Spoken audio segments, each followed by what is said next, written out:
Hello and welcome to the Everyday Calling Podcast. I'm your host, Guy Smith. Welcome to the show where we have conversations with incredible everyday people about what they love to do, how they discovered what they love to do, and why it matters to us and to the world.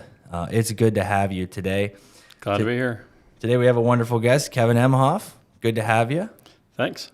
Friend and neighbor. Yep. Famous in his parts. Probably because I hear a chainsaw. It's not. Yeah. Maybe not for good reason. So today we have a variety of topics of interests and passions and vocation for Kevan. We're going to talk through things like Kevan is an ER nurse. He's a passionate hunter, a passionate chainsaw repairman. He's a father who I look up to and just a all-around good man. And so, Kevan, why don't you go ahead and tell us a little bit about who is Kevan Emhoff?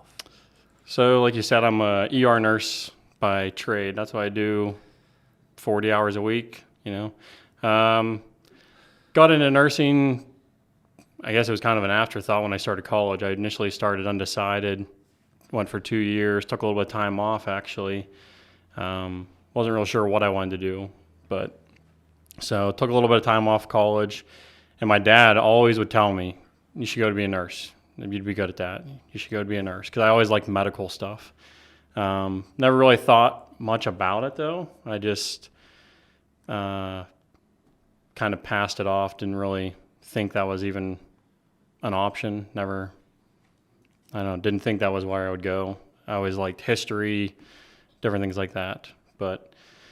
And then while I was off, taking a little break from college, I actually went to guide school in Montana for hunting guide, just something to do briefly. Was out there for a couple months in Montana and worked for a hunting outfitter out there.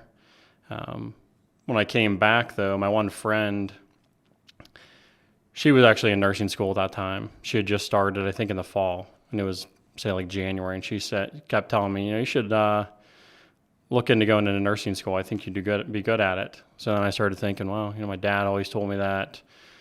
I knew another guy that was a nurse at that time and figured, maybe I'll check it out. So took an entrance exam and got accepted into nursing school. Met my wife shortly after I got accepted into nursing school as well. And then so funny story is I actually failed out of nursing school first semester because I thought, how hard can nursing school be? Not going to require much effort. Yeah, so. I just thought nursing can't be that hard. Well, guess what? A little harder than I thought. So ended up going to be an LPN first. Worked at Punxsutawney Hospital for 3 years as an LPN, and then got my went back to school because I did like it. I actually realized, this is something I think I will enjoy as a job. So went back, got my RN, graduated with that in 2010 from Westmoreland in Indiana. And right after I graduated RN school, we moved to Erie. My wife was in pharmacy school at that time. I worked at Hammett, which is in Erie. Started out on a medical floor, and then within the first year of working there, I transferred to the ER, which is what I really always wanted to do, was work in an ER. Really always wanted to work in a big ER. You see these TV shows where it's trauma and all kinds of just chaos. Well, my first 3 years as an ER nurse, that's where I worked.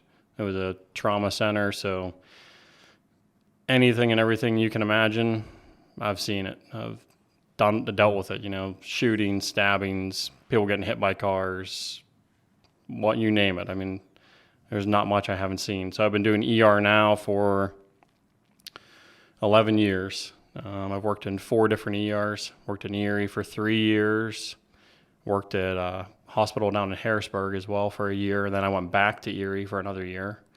And then now I've been at Indiana Regional for almost 7 years, and I worked for Punxsutawney Casual for a little while as well. But ER's chaotic.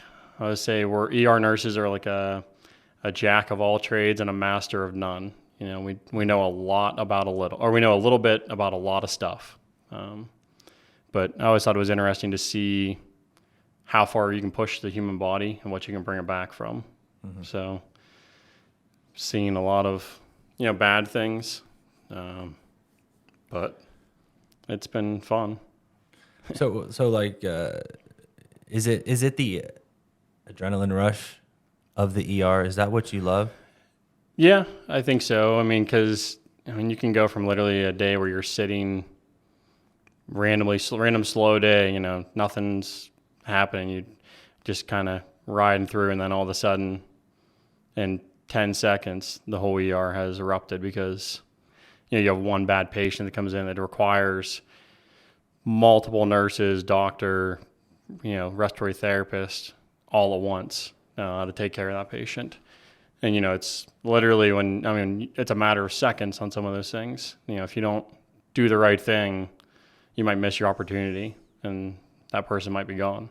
So I like that. I like the idea of taking care of not necessarily one, a lot of nursing is specialized nursing. So you take care of kind of a set group of things. You work on a cardiac floor, you work on a neuro floor, a surgical unit. ER, you see everything. You might have one patient in one room that's having a heart attack, next room over is having a stroke, and then the next room over is somebody that fell off their bicycle and broke their ankle. And you can have just a wide variety of patients. And honestly, one thing I always like to do is ask elderly patients what they did for a living, because I feel like it's a neat interaction you get to have with those people, and I've got to hear some pretty unique, stories, what they either did for a living or what they've been through in life, but pretty interesting. It's an interesting job for sure. My family always says that I have the best stories of anything. I bet you do. Yeah. Yeah. Should have wrote them down.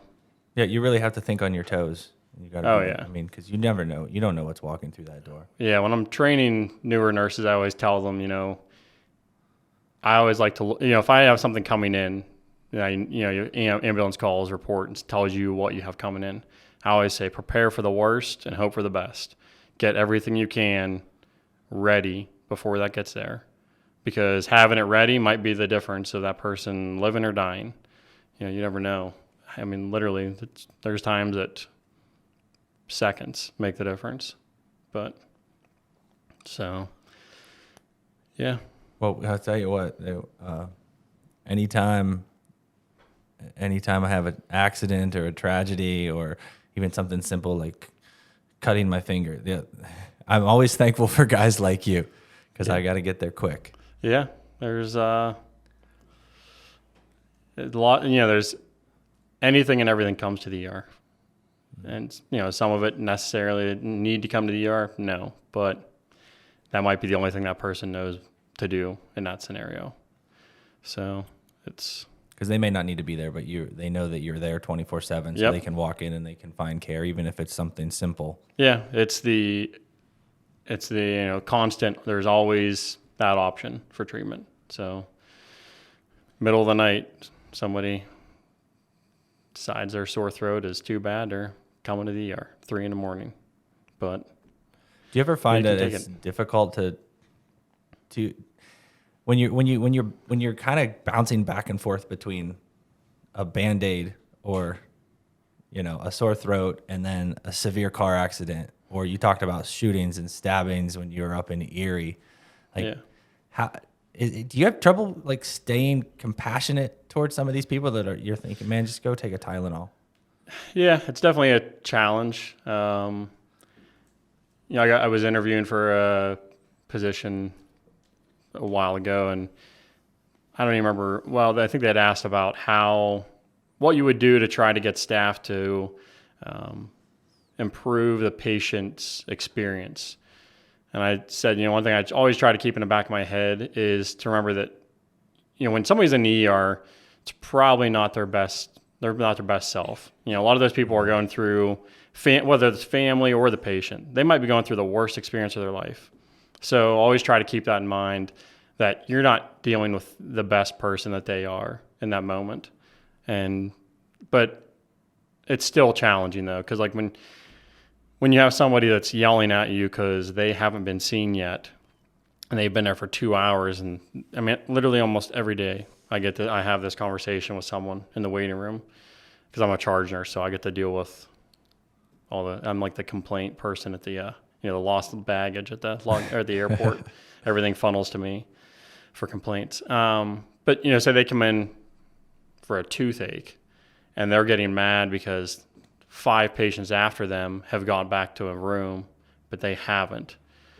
So I always try to explain to them, like, it's not that we don't want to take care of you, but we have to take care of somebody. We take care of people based on how sick they are, not how long they've been there. Yeah. It's worst come, first served is what I always say. You don't want to be the person getting rushed back to a room in the ER. That's not, that should never be your goal. You should be happy that, and nobody wants to wait, but if you're in a waiting room, it's probably a good thing. You're not the one getting taken straight back. But it is hard at times, though, to maintain your compassion for those patients, because a lot of times those are the patients that complain and cause the biggest problems. I think because they're, they don't realize, they can't see what's going on in the back either. So, and I think it's kind of part of our society now, though, is everybody's just lives in their bubble. They're not looking past themselves anymore. We've lost that compassion for, other people. It's more self-compassion than looking at your neighbor. But yeah, I'm sure you're right. That's a part of just kind of a self-centered, individualistic society where it's all about me and why isn't the world serving me? Oh yeah. So you're not focused on me, then you're not doing it right. You're not doing your job because I'm so important in this situation. And but you're in a position where you get all kinds of, you're working with different kinds of people, different kinds of personalities. You're working with people, like you said, at their worst moment, like in the traumatic experience, and that really brings out the rawness of somebody. So you is it ever difficult for you you talk about maintaining composure with the people while also figuring out how to think on your toes. And so I think about all kinds of jobs that people have and how to me you're entitled to have bad days, but because everybody has good days and bad days. Everybody has things going, you might have trouble going on at home, and you're whatever it may be. Maybe your car's in the garage and it's really stressing you out today. But then when you walk in there, you have to be on your toes, and you're not like on your toes in the way that, say, in the past when I've worked retail, I need to be on my toes because I need to care for my customer. I need to organize the shelves well. Right. Like when you need to be on your toes because it's a life and death situation. Right. And so, is that something that, kind of, you really need peak performance every day? So you're not allowed to stare at your cell phone while you're sitting at the desk. Oh, trust me, there's a lot of that happens. Okay. Yeah. There's more than that happens that needs to, but, it is hard because you kind of have to learn how to, like, shut things off at times. Because, you literally might have a child die, and then you finish taking care of that patient. The family's still in the room, you close those doors, and 5 minutes later, you might have to go take care of another critical patient. And so you got to kind of, like, learn how to shut off. Compartmentalize that right compartmentalize away. that emotions. You'll deal with that later. That's what your car ride home is for, is deal with that's why I like I don't mind driving 35 minutes to work. Sometimes it's good to be able to ride home, clear your head, kind of deal with that. Not that you deal with everything in 35 minutes on a ride home. It affects you forever, but you have to learn how to kind of, I guess, live in the moment in a way. You can't have things in the back of your head that are distracting you all the time, but you also have to learn how to deal with things in a healthy way. For a long time, I was kind of known for maybe being the guy that was not afraid to go off the handle on patients if they were being a little rude or. What's that mean? You mean put them in their place? Yeah, I would get pretty loud, yell at them. I hate being disrespected, Yeah. but then, eventually it took me a long time to realize and get to this point that you can yell and scream right back at that person as much as you want. It's not going to change. You're not going to win. You're not going to beat that patient. And there's people that literally just love to be miserable. And they're going to treat you bad, whether you treat them great or you treat them bad. So you know what? You might as well not let it ruin your day. Because whenever I would go, I'd go from 0 to 100, scream and yell at them, and 5 minutes later they were still acting the exact same. Mm-hmm. And it didn't change. My behavior only affected me. It didn't really change anything else. So it took me a long time to get there to realize that. And I'm not saying that I don't ever lose my cool still, because there's times that I do. But I think there's times you have to. You do have to set a tone sometimes that it's not going to be tolerated. I mean, I've been assaulted, I've been kicked, spit on, people punch you. I've literally had more wrestling matches I could count, with patients. Which, it seems kind of crazy. You think, oh, you're a nurse, but and you think lots of fights. Yeah, and you think that you came here for my help. Oh yeah. Or maybe you were delivered here for my help. Yeah. Depending, right? I've had patients literally scream at me because they wanted a different flavored Gatorade after I pulled them out of the car 10 minutes before that, literally not breathing, bring them back to life with, these cases are usually overdoses. You literally pull them out of the car lifeless, bring them back to life, and within 10 minutes they're screaming at you because you didn't get them the flavor of Gatorade they want. Yeah. It's like, you realize I just saved your life. But that's not you were really going to be dead. Yeah, but that's not them, right? That's the effects of the drugs and alcohol. Yes and no? Well, at that point, you've reversed the drugs. I mean, at that point, they're in full-blown withdrawal. So yeah, they're not in a good situation, but they can't see that. They don't see beyond that point either. Yeah, when you're in that, yeah. And that's where it's tough to maintain your composure, is whenever you literally just save somebody and they're screaming at you, yelling at you for whatever, call you names, whatever. Yeah. But not saying I always do maintain my composure. So when you think about that, you talk about wrestling patients. Yeah. Screaming matches with patients. Let's talk about the fact that, and I don't know if you want to talk about this or not, but let's talk about the fact that the traditional gender for nurses is female. Yeah. You are, from what I can tell, a male nurse. A male nurse. My favorite phrase. So male nurse. Yes, I am. Yep. Yes, I am. Yep. So number one, when your dad was talking to you as a kid about going into the medical field, yeah. Have there been any kind of what was the process like for you on deciding nurse over doctor or what it might be, and then has that been kind of a mental transition for you? And two, I can absolutely see how when you tell stories like that, it's pretty important to have a guy like yourself that can manhandle 99% of the patients if need be. Yeah. And so we want you there too. Right. I mean, yeah, definitely. So I guess when I was going into nursing, I didn't necessarily even think about the male-female aspect of it. But I mean, definitely, I think in my RN class, we graduated 19, there was 3 guys. Okay. So 16 girls, 3 guys. And, usually when I'm at work, there's maybe 1 or 2 other guys working that are nurses. So in some ways that trend is shifted a little bit. Yeah. I mean, at one point there was days where we would have 5, 6 guys in the ER. Okay. But, some of them have moved on to different areas of work or whatever. Okay. But you definitely see more men coming into nursing for sure. I've had patients, though. I literally had a lady when I worked in Erie, walked in. I bet this happens once a week. I walk in the room or more, and the patient's like, "Hey, doc, how you doing?" I was just kind of laughing. I'm like, "Well, if you can get that paycheck for me, I'll be glad to be your doctor." But right. I'm the nurse, and then that usually is followed by, "Oh, you're a male nurse," because they never call you just a nurse. You're the male nurse, and then they ask, "Well, when are you going to med school?" I'm like, I'm not going to med school. I'm a nurse. Yeah. But you're going to be a doctor, right? Because some patients just assume men are doctors, women are nurses. But I had a patient when I worked in Erie that she was literally just blown away that her nurse was a guy. And I said, well, ma'am, I'm just going to prepare you. The doctor that's going to see you today is a female.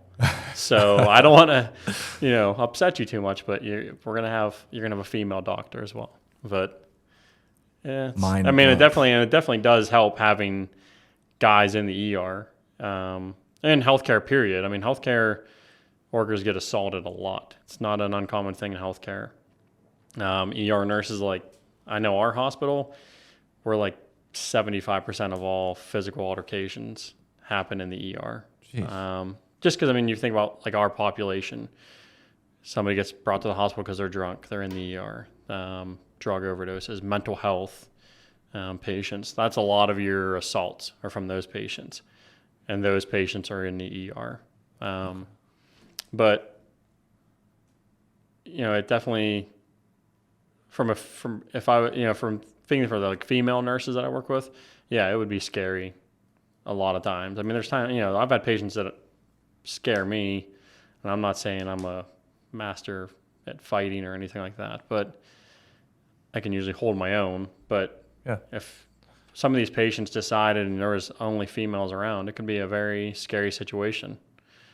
We had a really bad situation in our ER 2 years ago. We had a patient smash the windows out of a room, was throwing stuff across the room, broke stuff. And a lot of the female staff actually hid in the medication room because it's a locked room that you can only get in with a badge access. But it would definitely, thankfully we had security in the ER at that time, that day, but they're not always in the ER. So you might need to do some fighting until they get there. Mm-hmm. You just got to protect yourself. My theory is I'm going home to my family at the end of the day. So I'll do whatever I have to do to get home. You're not gonna go one-on-one with a patient with a scalpel. No. Yeah, you're gonna let the security guard come and deal with that. Yeah, I'll help take care of it when they get there, but I'll hold the door shut until then, if I have to. Have you had to care for anybody that was,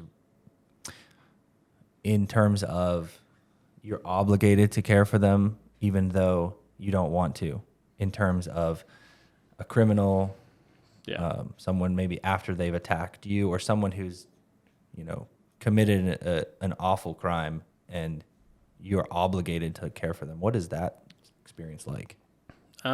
It's tough. It's because you're saving the bad guy's life. You have to look at it as you have a job to do. Whether you can't let your personal beliefs affect your performance on that. You have a job to do. Whether it is tough. Like when I worked up in Erie, you had a lot of shooting victims. A lot of times they were also involved in shooting somebody else, or maybe they were committing a crime when they got shot, and you still had to take care of that person and do everything you could to save their life. And I guess you kind of have to look at it.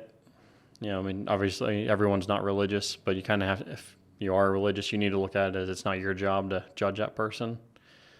I guess they'll have their day, but I guess, you do everything you can, and then if what you're going to do isn't going to be enough, that's between them and God, and then they'll figure it out. Absolutely. You're religiously, your responsibility is to love someone even though they're your enemy. Yeah.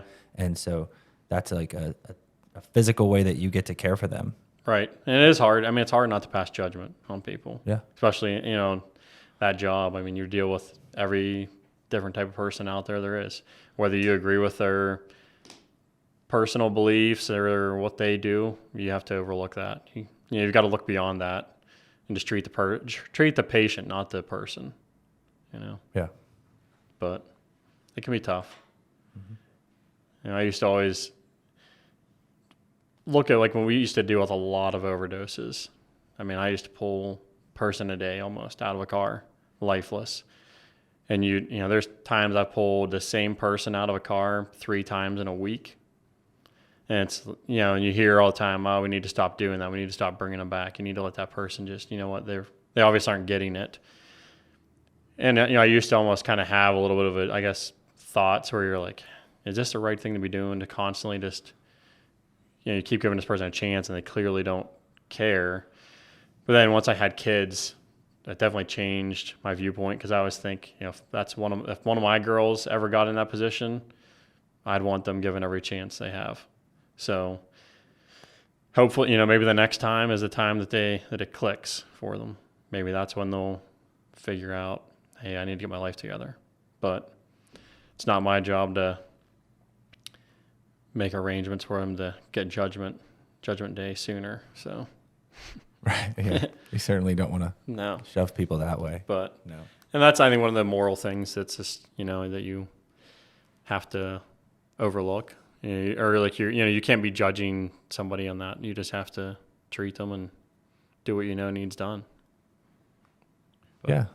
And then, the future is, like you said, it's between them and their maker. Yeah. How they're going to respond to that. And so it's, it's a lot like stuff that I do every day. It's like, I wish everybody would say, hey, okay, this is what God says, this is what we're going to do. And so let's go do it. But then there's a continual, like, why do you keep making that mistake and coming back? But we're all like that to a degree. Yeah. We all make mistakes. Nobody's perfect.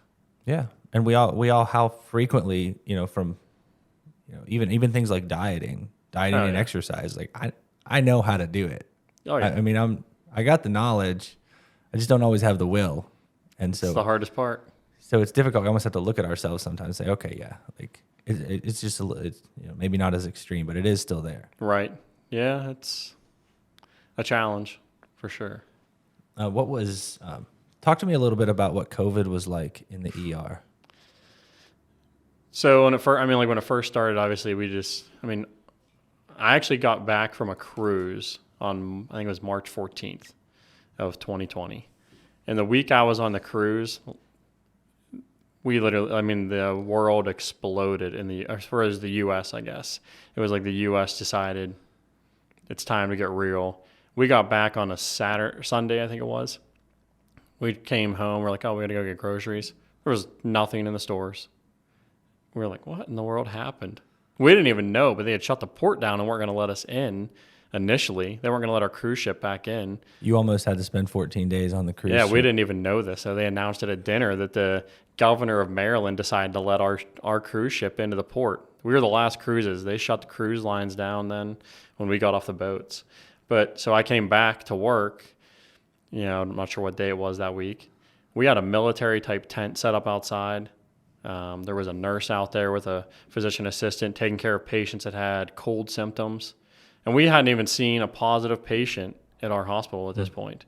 But that week I was gone, healthcare just flipped.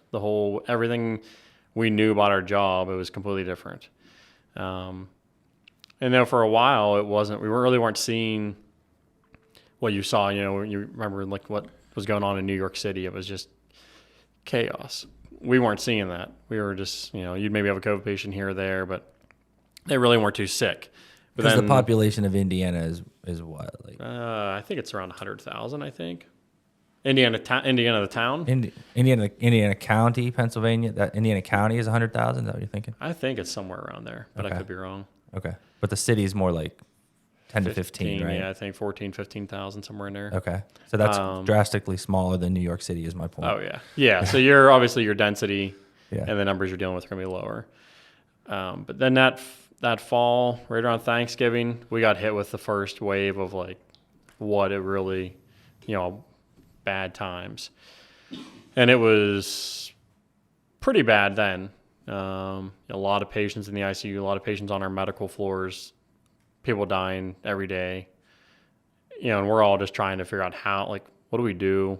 How do you take care of all of this stuff? Because everything changed. Somebody passes away, your whole process of how you would normally take care of it, you had to change a little bit at first. And then some of those things now they're like, oh, okay, we don't need to do that. We've changed processes and gone backwards some to where we used to be. But Last fall though, 21, COVID hit real bad. It was not fun working in the hospital last winter. And it was like 3 months of just, we'd probably admit 5 to 10 COVID patients a day. They'd come through the door and you could look at the person and think, they don't have a very good chance of living. And then you'd find out 3 days later that they did pass away.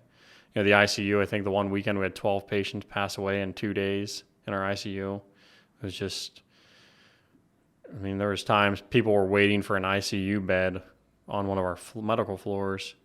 And it was like you were almost waiting for somebody to pass away to open up an ICU bed, because once you went on a ventilator, it just wasn't good. It wasn't like we put people on ventilators either, just to we'll put them on a ventilator. And we don't have This will speed up the process. Yeah. It was literally, if you didn't put them on a ventilator, they were going to die even sooner. That was your last option. And the thing is nobody ever trained for this, so we didn't have good treatment options. We didn't know what was going to work. What's the best treatment for that? But thankfully we made it through that, and things have definitely eased up comparatively to where they were last winter. We're not admitting hardly anyone now with COVID. It's very few and far between, thankfully. And last fall, whenever it was really peaking like that, you're talking about seeing people come in that you would look at them and say, I'm not sure if you have a good chance. Is that based on symptoms or based on body type, age? Because what's your range? Like, what kind of age range did you see passing away? 20s up all the way up. Typically, you would look at what were their vital signs, how low was their oxygen level, and then obviously, you looked at their body type. Were they overweight? What kind of other health conditions did they have? Pre-existing health conditions definitely did not help in the body type. If you're overweight, you didn't typically do as good. But it was last fall was actually when my dad spent quite a bit of time in the ER from COVID. I remember that. Fortunately, he came through it, but it was a very scary time. It was, it was scary for sure. Yeah. How do you, being a guy that's on the inside through the COVID years, how do you respond to, I'll use the word conspiracy theorists, I'll use the phrases like non-medical people who think they know everything that's happening in the hospital or in your field? Yeah, like how do you handle it's challenging. COVID, vaccines, the masks, the whole thing. Like, how do you walk through that? Like with the masks, we get yelled at every day about people saying, I'm not putting a mask on. And I don't like wearing the mask either. I would love to just burn the masks. I'm not going to lie. But my hospital has a policy that when I'm taking care of patients, I have to have a mask on. When you come into hospital as a patient, you have to have a mask on. And I always tell them, listen, I don't make the policies. It's just my job. Just put the mask on. It's not, there's a lot of things in life you have to do that you don't like. It's everything. So a lot of people probably don't like a speed limit of 25 miles an hour. Well, if you break it, you might get pulled over and get a ticket. Mm-hmm. Different things.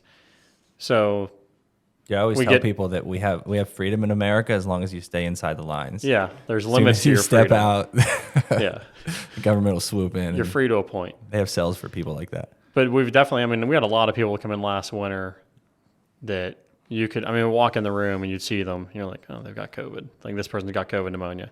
And patients would literally say, I don't believe in COVID. It's fake. And it's like, well, we're going to swab you for it. And they would tell you why the swabs are fake. They're going to be positive anyways. Meanwhile, it was like roughly, I think 20% of the people we swabbed was positive. Like our high positive rate was like 20%, I think. But these patients would tell you they didn't believe in it. COVID's fake. It's not real. It's just a conspiracy, whatever. It's just our government. And then you'd go into the room 20 minutes later and say, hey, you're tested positive for COVID and you have bilateral pneumonia. And they would look at you like, you could see the fear set in at that point. And it wasn't like you wanted to go in there and scare them, but it was a reality check, I think, for a lot of them. If they pretended it was fake, it wouldn't affect them until it did. And with the vaccine, I got my vaccine. I was the first person at my hospital to get a vaccine. Now, I haven't got it. I've got one booster since. I haven't got any more boosters. Yeah. I've had COVID. I did all right with it. What we're seeing right now doesn't seem too bad. Hopefully it continues down that trend and it literally just becomes the common cold or whatnot. And I don't agree with like vaccine mandates at all. I don't think it should be mandatory. I don't think you should have to get a COVID vaccine. If you want to get one, go get it. Great. We did see a benefit last winter. If you were vaccinated, you typically did better with COVID. Now, with the strains now, I don't know if it makes a lot of difference, but it doesn't seem to have as big of an effect. But people aren't getting as sick either. We're not seeing a lot of COVID pneumonia now. It's because COVID's morphing and because it's viral, right? And then and then the vaccine is an experimental mRNA for the first ever kind, right? Right. And so all of that is it's a completely different conversation than vaccines like polio. Right. Yeah, it was the first mRNA vaccine that we had. So, a lot of people say it's not even a vaccine. The way it creates the immunity isn't the same as a regular vaccine. Now, I'm not going to be able to get into the full details of how. I know it has to do with spike proteins and stuff, but I don't know the full. I haven't done all the research on it, but so it's more like the flu shot than an actual vaccine because it's reformulated. Right, because it's a viral thing, so it's constantly evolving. So you got to try to make a new dose for that next strain that is coming. It's like with the flu shot. It's you never know how effective it's going to be until after it already happened. What kind of things should the government mandate medically? If not that, because you're required certain shots to go for your kids to go to public school, right? Right. Yeah. Because you see, medically, like there are benefits to those. Well, yeah. Right? Smallpox. I don't think anybody wants smallpox or polio or whooping cough. I don't think anybody wants those coming back. We did have whooping cough come back, but because of people not getting vaccines. So I think vaccines definitely have their place for sure. But then I think there are things, the flu shot, do I think it should be mandatory? No. It's your personal preference. Do you, typically if it has benefit, it's going to not necessarily even, you still might get it. It just might not get as sick from it. Yeah. So that's your personal, decision, whether you want to take that chance or not. But I don't know. I don't like necessarily a lot of the government getting involved in healthcare. I feel like they already have too much control because they have so much effect on insurance companies and what tests people are allowed to get, or whether their insurance company will approve to have that test. Whether even though a doctor feels it's medically necessary, insurance companies might shut it down. And things get missed because their insurance companies didn't approve it. So I don't really like the idea of a lot of government control in healthcare. You don't have to answer this question if you're not comfortable with it, but do doctors and nurses in hospitals, how hard does the government push them around? Like how much freedom do you have as a doctor or a nurse or, In the ER, I think we probably have a little more because it's so urgent. We can do things emergently. Yeah.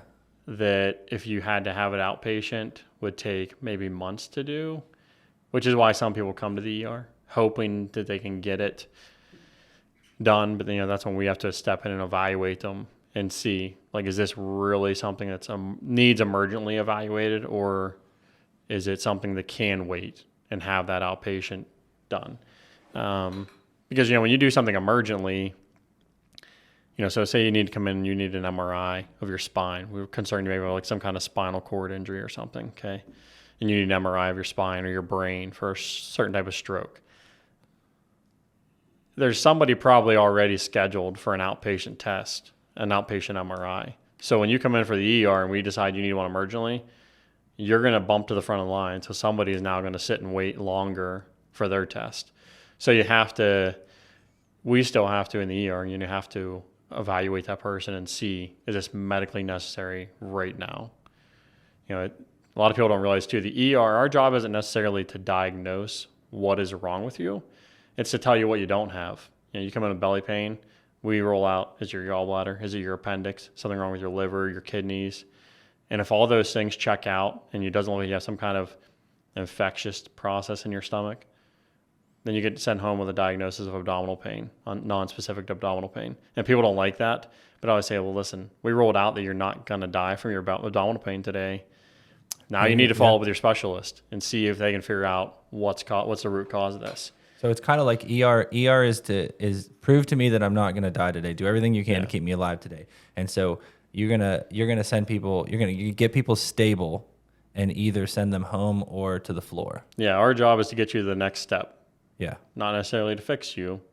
We'll stabilize you, get you to maybe to the surgeon, get you to ICU, or discharge you to your family doctor where they can get you, or we'll discharge you with a follow-up to a specialist that can maybe give you the next step. Okay. But well, hey, I greatly respect what you do, like I said early on, and I think from my perspective as a pastor, I've had a handful of experiences where I found myself in the ER. Generally I don't go to the ER. It's more like I'm visiting someone in the hospital. It'll either be on the floor or in their homes later on, or funeral homes, things like that.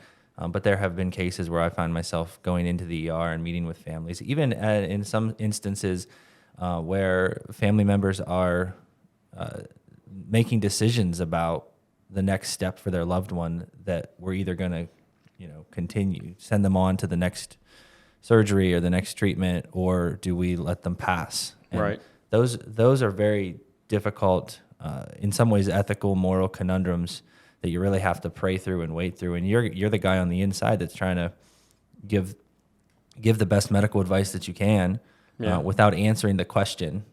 Because we get asked that a lot of times. What should we do?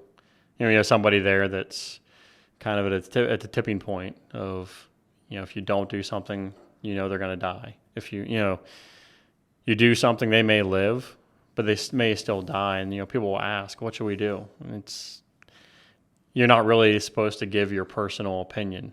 You're not supposed to say, well, if it was my family member, this is what I would do.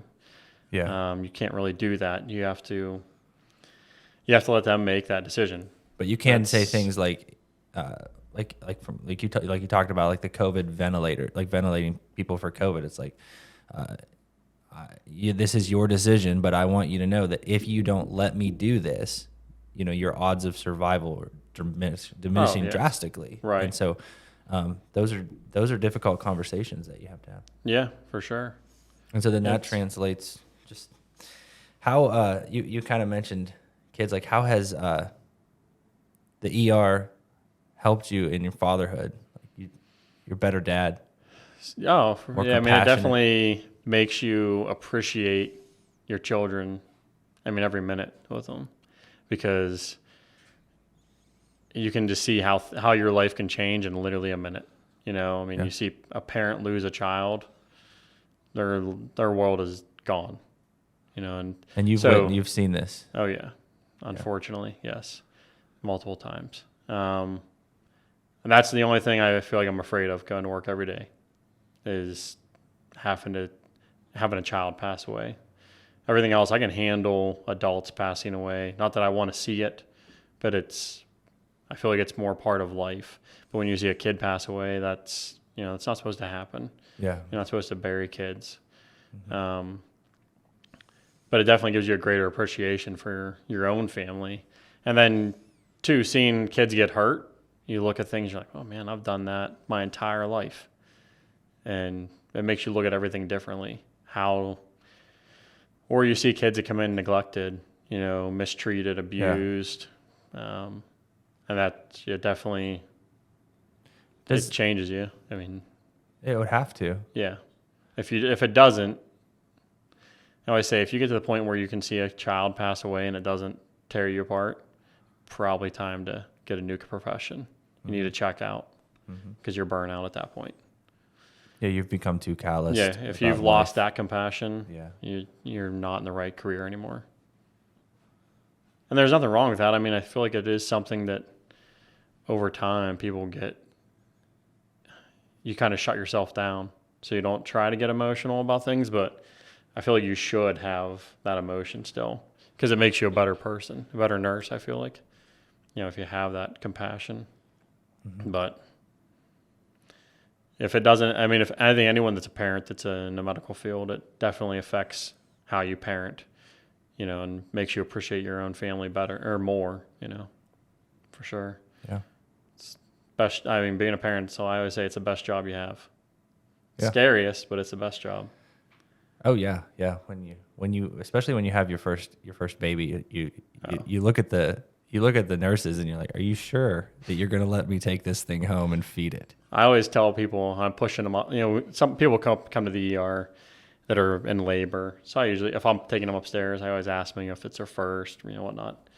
And if it's their first, I always say, I'm just going to warn you, you think you love your husband and you think you love your wife, but you don't, because you don't even know what love is till, tomorrow you'll know what love is. Yeah. And I always tease my wife that, I love her, but not like I love our kids. And I know she loves them way more than she loves me. It's a much different kind of love. It is. It's the purest form. Yeah, and my wife and I have talked about that on multiple occasions. Like especially when our kids are infants, right? They look at you. They look at us with a love that's just so deep and dependent. Yeah, and you're everything to them. You're never gonna be looked at with that kind of love by anybody else. That's different. For sure. Yeah. Yeah. Well, it is definitely it changes everything. It changes your viewpoint on everything. And if it doesn't, it's probably not a good thing. If having a kid doesn't change your viewpoint on life, you probably have your priorities wrong. Right. But it wakes a lot of people up. Yeah, it should. Absolutely. Well, I'm glad that you do what you do. You seem to really love it and be passionate about it and be very, very good at what you do. Yeah. And that's why, I think I've told you this in the past.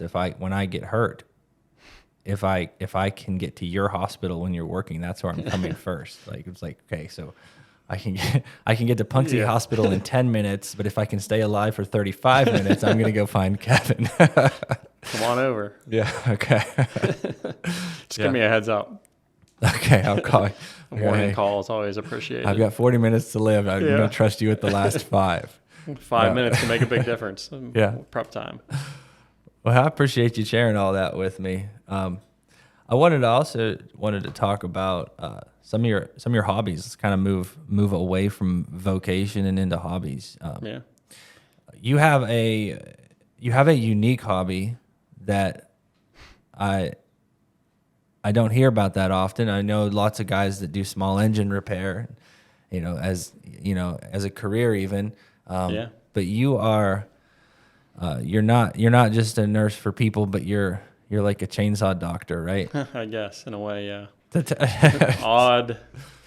People always ask, how in the world did you get into chainsaws? And honestly, Ashley probably won't like this, but she's the one that bought me my first chainsaw, so we'll blame it on her. Was it a fixer-up chainsaw? No, it was brand new. Brand new. Okay. When we bought our property, our house, they had. So this is how new of a hobby is this? Oh. When did you buy your house? We moved into our house in 2017, May. Okay. And I didn't really she bought me a chainsaw February 2018. So we bought our property. There was treetops down in the back of the woods because they had done a select cut in there. So there was treetops everywhere. It was a mess. And I kept saying, I need to get a chainsaw so I can clean the woods up, make it look nice.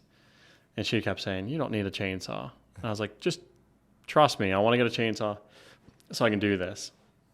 She bought me a chainsaw for my birthday. And I loved it. I loved cutting. I'd cut as a kid. We used to heat with firewood. So I'd go with my dad. Oh, so you have been around it a lot. Yeah, he would cut firewood. Me and my brother we didn't usually get to cut. We got to carry. which Yeah. not necessarily was the most fun part of firewood. But What make did she get you? a steel. Yeah. Okay. Yeah. She's a good woman. Yep. Yeah. Oh yeah, for sure. I aimed high and hit high. We'll say that. There you go. On my wife, but Marry up. yep, for sure, way up. So then I don't even know. My father-in-law had given me kind of a junker chainsaw, and he's like, "It doesn't run good." He's like, "But if you want it, you can have it." And I think he gave me that. I don't even know why he gave it to me because I think I had this steel already at this point, but I got on YouTube, how to like mess with a carburetor to tune it. I didn't even know what most of the stuff on the saw was at this point. I was not a mechanical person. I mean, I would change my oil, change my brakes, but beyond that, I wasn't doing too much car work. And got on YouTube, found around and played around with it and got it running really good. And it was fun. And then I don't know what, I looked on Marketplace and there was a chainsaw on there that I was trying to buy. And I don't even know why I was buying it because I clearly didn't need it. But didn't buy that one. Somebody traded a TV for it. But the girl said, "Oh, I have another chainsaw." And it was a Homelite. And I can remember as a kid, my dad had a Homelite chainsaw. She's like, "I'll sell you this one." So as all my coworkers know, I've done a lot of chainsaw deals in the parking lot after work, whatnot. So I go out and meet this girl, fire it up in the parking lot. It runs, give her the cash, go home. And that was kind of like the triggering point there, I guess. That was the first old chainsaw I bought. It was like a 1980 something.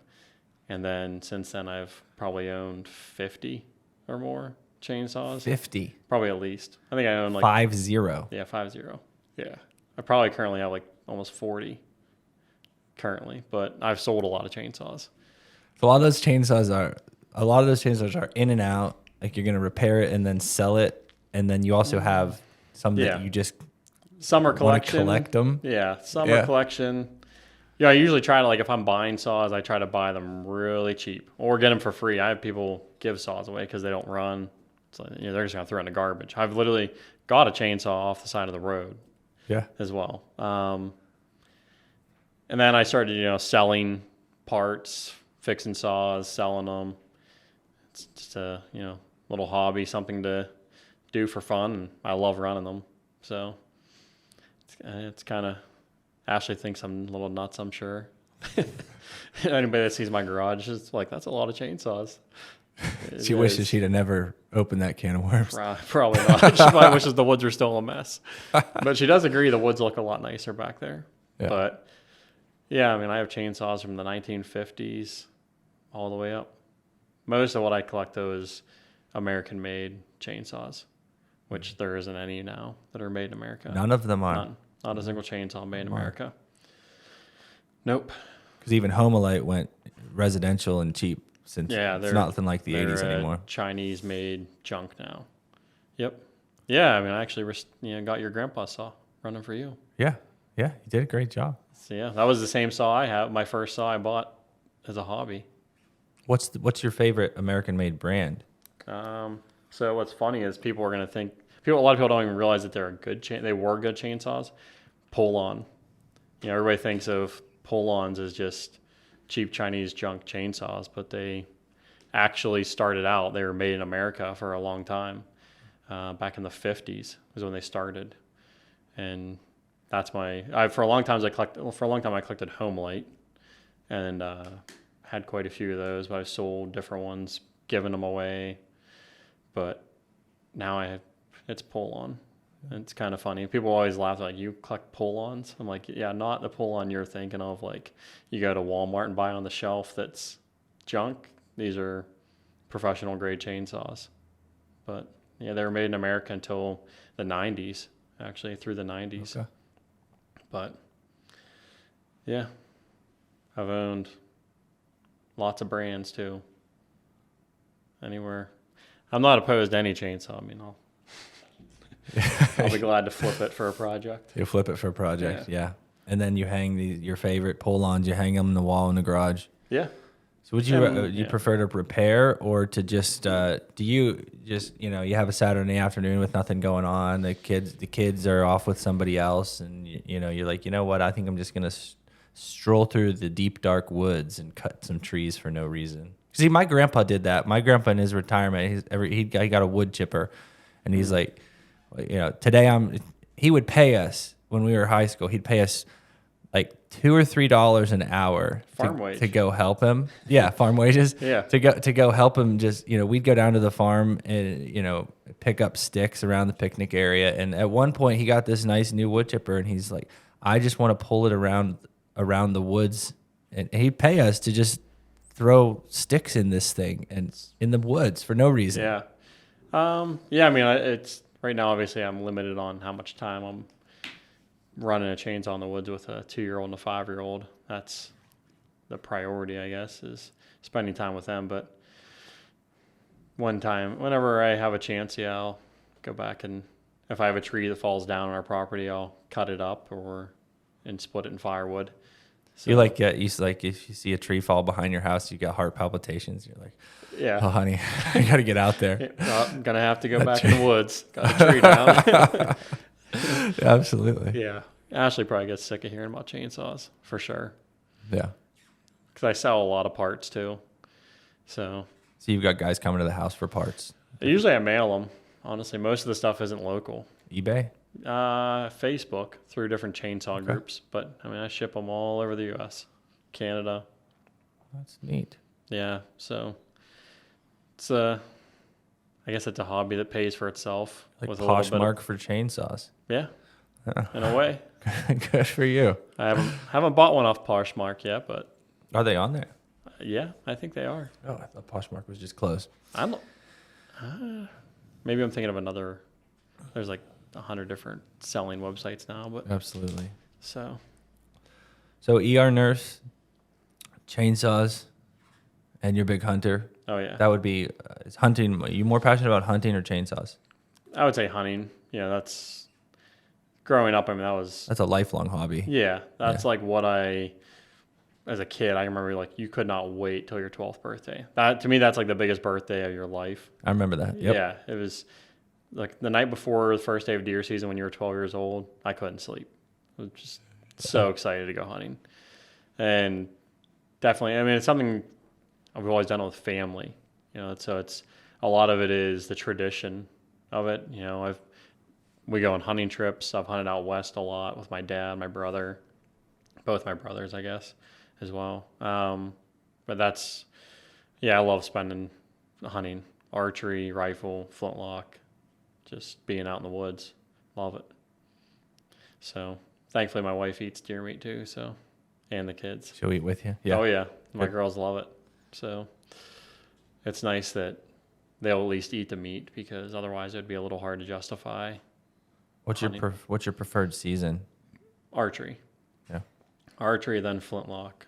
Okay. And that's pretty close anymore. I really enjoy flintlock because you're hunting in those. It's nice when you have snow to hunt in. It's just a nice time of the year to be out.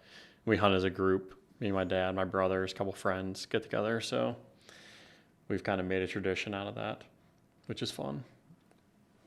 But there's no. I mean, you hunt one time with a nice layer of snow out in the woods. There's no comparing that. You just the deer stand out so much better. It's a much better experience. I just took my little cousin out for the first day of deer season. She was 13 the first day on Saturday, and it was like 7 a.m. I think it was like 7:30. She's like, "Why do you like hunting so much?"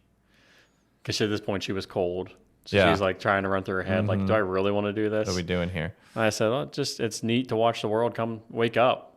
And I said, some of like the best hunts I've ever had. I didn't kill anything. I've been on hunting trips that are probably my favorite hunting trip I went on.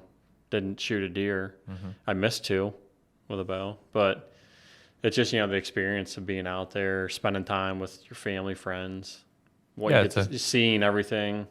I had a deer lick my boot when I was in Montana. Sitting there, I had a deer walk up over the mountain and lick my boot. I had a bighorn sheep walk within 10 feet of me out in Nebraska. Almost got ran over by a bear in Montana. So, neat things to see. Scary, too, that one. Scary, too, yeah. Yeah, the bear almost ran me over. It was a little scary, but yeah, fun. So, what's your best hunt of all time? Your biggest success? I shot a really nice mule deer in North Dakota. That was my graduation present from nursing school when I graduated LPN school in 2007. We literally went with the graduation, came home, packed the truck, got in a car, and drove 24 hours to North Dakota. Me, my dad, my brother. That was actually our first Western hunt. And I shot a really big mule deer, but it was actually, it's pure luck. My brother probably won't even want me telling the story on here, but it's a sore spot for him. He had watched this mule deer in the morning go into a draw, and that afternoon we're sitting, back at our tent, kind of figuring out what we were going to do. And my dad, I didn't know what to do for the evening. I didn't really want to. The evening's a little bit harder out where we were hunting at. He said, just go get in a tree stand down in that creek bottom. And we were in a big river bottom, the Little Missouri River. And I said, all right, I'll go get in there. My brother said, I'm going to go. This mule deer should still be better than this draw. I'm going to try to sneak in on it and shoot it. So I get into a tree stand, sitting there. I just happened to look up, and here comes this giant mule deer trotting down through the creek bottom I'm in. And it kind of ran past me on my right. So I stood up, turned to my left, and it stopped right in an opening. I shot it, made a perfect shot. It ran 40 yards, fell over, dead. And I'm literally at this point, it's the biggest deer I've ever, way bigger than anything I've ever shot. Shaking. I had to sit down because I was going to fall out. If I didn't, I would have fell out of the tree stand. I had a harness on, but I'd have fallen. So my brother calls me. He's like, hey, did you just shoot one? I'm like, yeah, why? He goes, I can see you. He goes, I just shot that buck. I'm like, what do you mean you just shot that buck? He's like, I made a bad shot. He's like, I didn't hit it good. He's like, it ran down in that creek bottom. He's like, and I saw you shoot. He's like, and I just kind of assumed it was. I was like, it's a giant. He's like, oh, I know it is. So he was a little sick, which, it's understandable. It would be the biggest buck he's ever shot too. And he pushed it to you. His misfortune was my fortune in that moment, unfortunately. That's one way to move them. Yeah, that's for sure. You poke them in the sore spot, they'll run. But it was the good thing was on it is it probably would have died with a shot that he made on it eventually. It wouldn't have been quick. Wouldn't have been close enough to track. No, we probably would have lost it.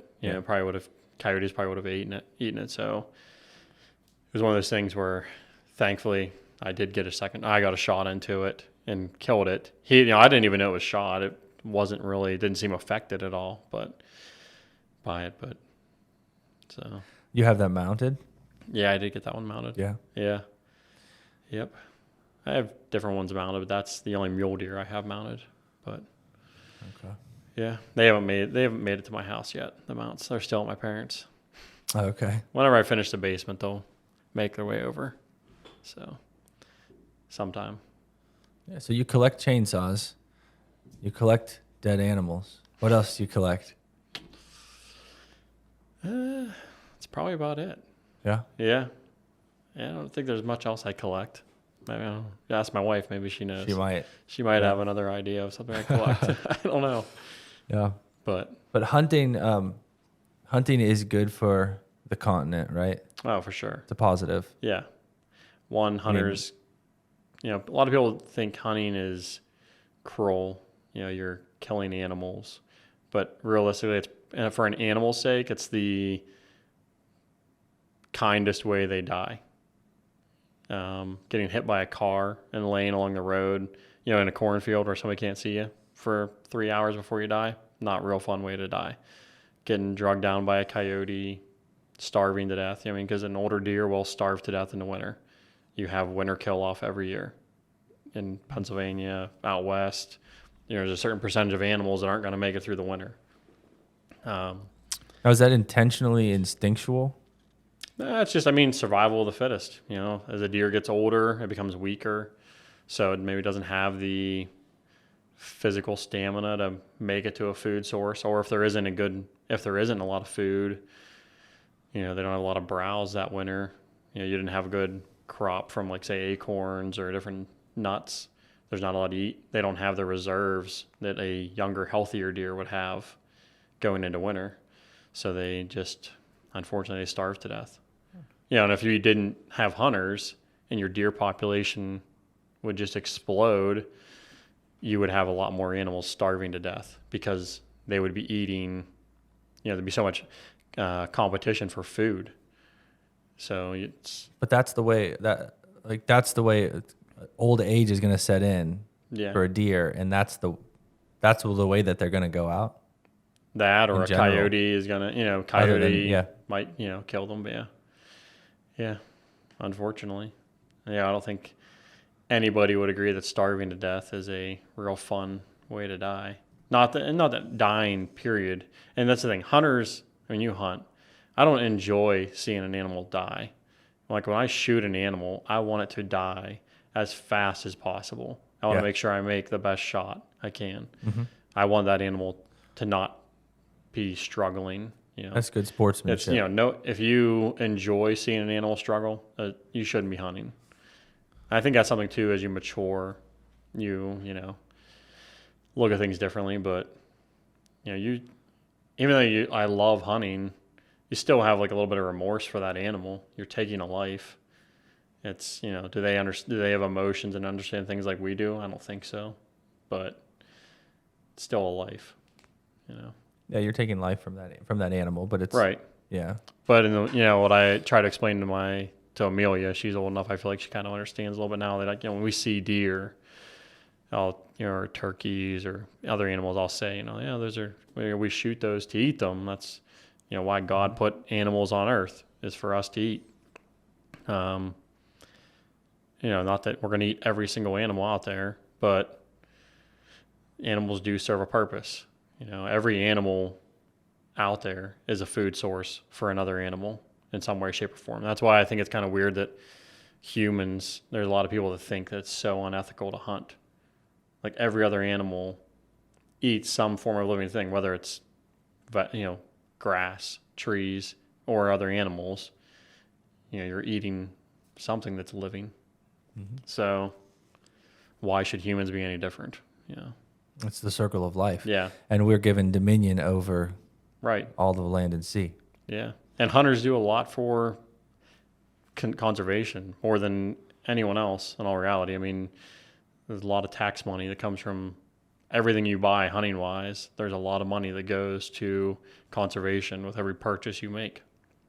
Hunters donate a lot of money for organizations that work on restoring habitat or populations. If it wasn't for hunters, you wouldn't have the elk herd in Pennsylvania. You wouldn't have elk in Kentucky. There's a lot of elk herds in the East Coast now. That's because of the a lot of that is Rocky Mountain Elk Foundation, which is a hunter-based organization.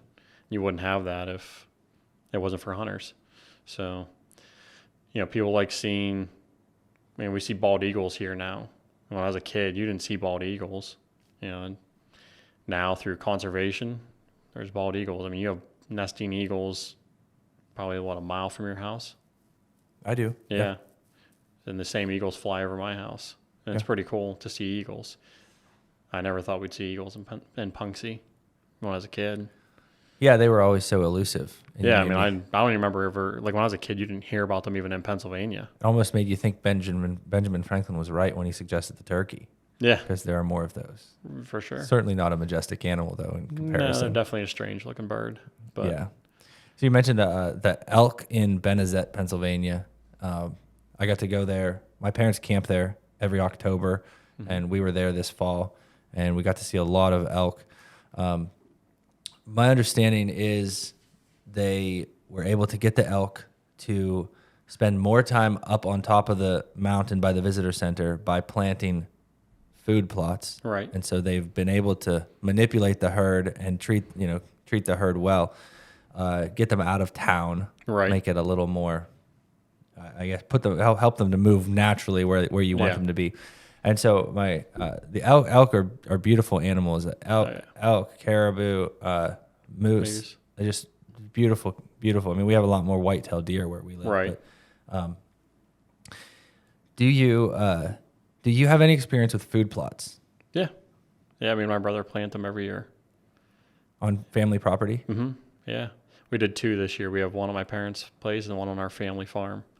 How big is the plot? What do you plant? What's your recommendation on that? Each one of those are about, I think they're about a half acre, quarter acre to a half acre. They're not huge. We do, those ones are a mix of like clover and different things. We've done beets, we've done radishes, clover, we've done buckwheat. We've done a lot of different things. And each thing has its different benefits. The one we did this year was more of a mixture of different types of grasses and stuff, clover and stuff like that, for them to have a little bit longer food source. Some of the food plots, it's a shorter season for them to eat out of it. Like if you do beets or radishes, once they ripen, they're going to come in, eat all the tops off them, and then a couple months later, they're going to come in and dig the radishes out of the ground. They're going to eat those. Okay. So they're not getting a continual food source from that, where some other food plots give them a little bit longer, maybe it's more of a year-round food source. But kind of depends on what you want. I didn't even hunt over either one of the food plots this year. I think the only person that shot a deer out of the food plots we planted this year was my nephew. He shot a buck out of the one in archery season. But are the laws on that, you have to say how far back? No, you can hunt right over a food plot like that. You just cannot put out, you can't broadcast corn, like shelled corn out onto there, or minerals. But like a plant, you can hunt over standing corn as long as you have permission from the landowner. So, corn is essentially like a food plot. A lot of places, standing corn's a really good thing to hunt over. Mm-hmm. Or a cut cornfield, because you have some spillage, something that spills out or doesn't go into the combine. So. Yeah, where we hunt on my grandpa's property was essentially one of the few places I've ever hunted in my life. And when I was a kid, there were deer everywhere, and it was all farmed, and the whole field was like a big corn food plot. It was amazing. Oh, yeah. Deer everywhere. But now he had signed a 10-year agreement with the government where he left the properties like strategically grow up. I forget what it was called, and then now that that's over, he has a new farmer, and this farmer's he's primarily running, every year is different, but he's got like this year it was corn, soybean. But he cuts it off, and he's too good of a farmer. There's nothing there. And so the deer, it's not. He doesn't leave anything. There's no behind. waste. There's no waste. He's a really good farmer. There's no waste there. So we've been talking about that, whether or not we should put out food plots, and like, do you put those like on the edges in the shaded areas? What's that kind of look like for you? We try to do like little isolated areas, like at my parents' place. There's like I think it's 12-acre field. The back part of it is where we have our food plot. So they come into that first, and then transition out of that into the corn. The other one is kind of in the middle of the woods. It's just a little patch my brother cleared below a gas well pad. Okay. And he, try to make it somewhere it's kind of like it's the first transition point they're going to, instead of, if they're going out to a cornfield, maybe they're going to stop there on their way. Or if you don't have a food source, putting it anywhere is good. You want to put that kind of near the trail where they're coming onto the property. Right. Yeah. If you know where a bedding area is, try to put it place strategically with that. Okay. But I think what we've done different times when we've had people farm some of our farms, we've made an agreement that they'll leave X amount of the field standing instead of paying to farm the land. They just have to leave a certain percentage of the property standing. They can't cut that corn. Until just after rifle? No, period. Yeah. Okay. You leave X amount of rows standing. But, I was on our farm this year. There's literally not hardly a corn or a piece of corn left, and they haven't picked the corn yet. The deer have just eaten everything. So, but, yeah. How do you put out mineral blocks? No, unfortunately, if in like this area, you're not allowed. If you're in a CWD zone, you can't do it anymore. If you're not in a CWD zone, you can. They still sell those at Tractor Supply, don't they? Oh, yeah. They sell all kinds of stuff at Walmart right now. You go buy it right now in the middle of season that if you put it out, it's illegal. Okay. Yeah, any of those things you have to remove 30 days before the start of the season.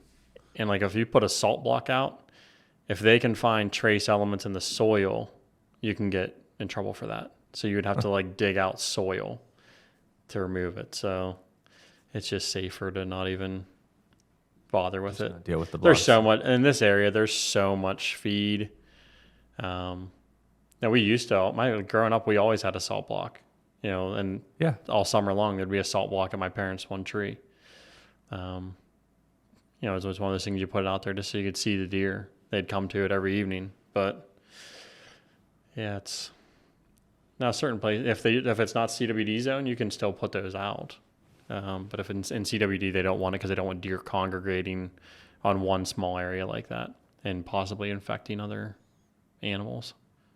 But other animals or other deer? Other deer, yeah. Cervid animals. Because they certainly don't mingle without salt blocks, right? Right. Yeah, not at all. A deer would never spend time with another deer. No.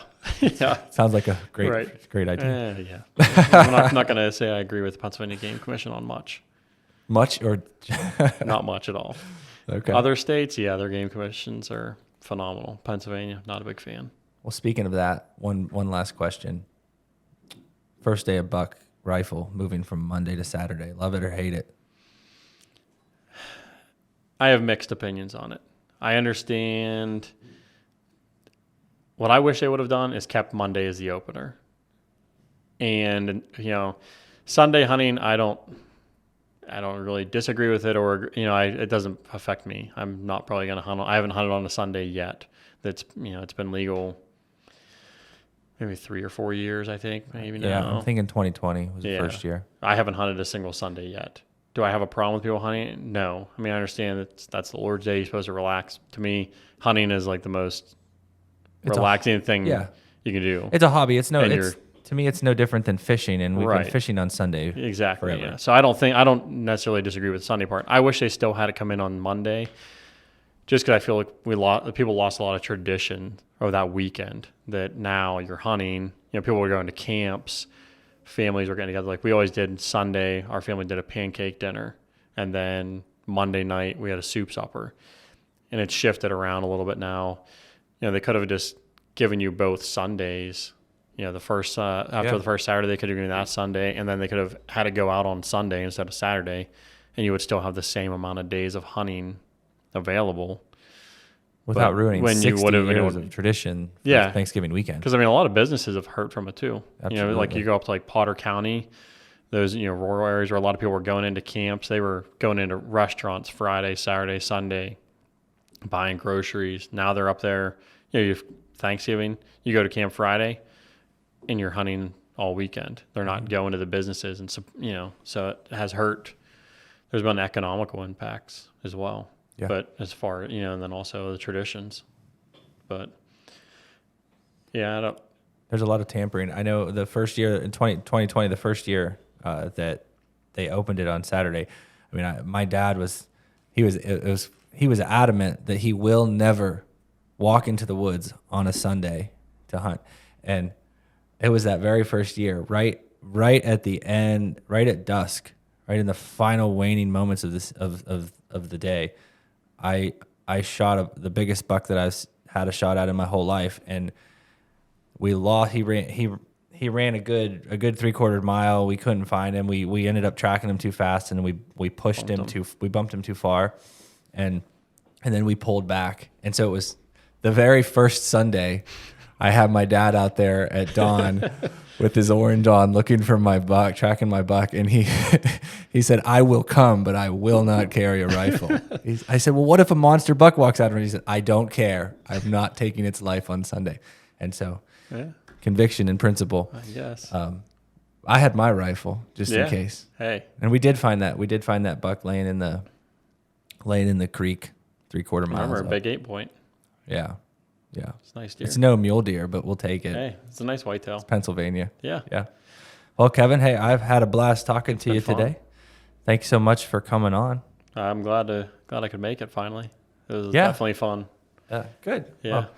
Well, I look forward to look forward to see where life takes you. Appreciate having you in the ER, in the woods, and I'll let you know when my chainsaw breaks down. Sounds good. Bring it over. I'll do yours for free. All right. But we stuck it out. Today's our day. Today's our day.